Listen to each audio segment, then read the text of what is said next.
ভারতীয় আগ্রাসন বিরোধী শক্তির বিরুদ্ধে লড়েনি। তিনি পৃথিবীর সকল সাম্রাজ্যবাদের বিরুদ্ধে তিনি লড়াই করেছেন। তার কবিতাতে আমরা তা স্পষ্ট দেখতে পাই। ইসরায়েলের যে আগ্রাসন, মার্কিন যে আগ্রাসন, সকল আগ্রাসনের বিরুদ্ধে তিনি ছিলেন।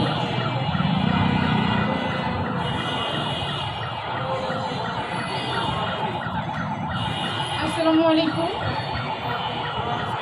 আবৃত্তি করছি শহীদ সীমান্ত শরীফের হে সীমান্ত শকুন কবিতাকে।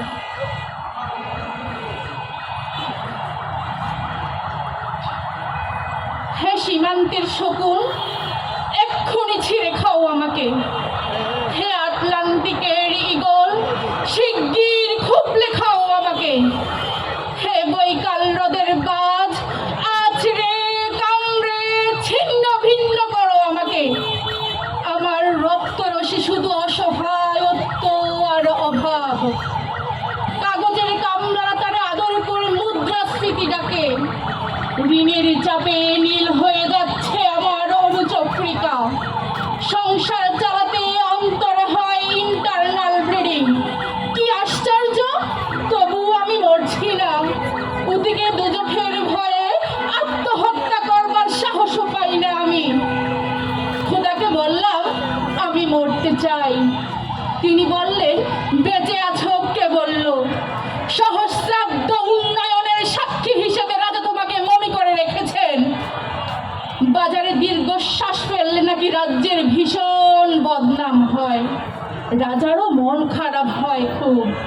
কোতোয়ালরা ফরমান জারি করেছেন আমাকে সারাক্ষণ হাসতে হবে, নইলে দেশি কুকুর ও বিদেশি মাগুরকে একবেলা ভালো মন্দ খাওয়ানো হবে আমার মাংস দিয়ে। নিত্যদিন ব্রয়লারের ভুঁড়ি নাকি ওদের ভাল লাগে না।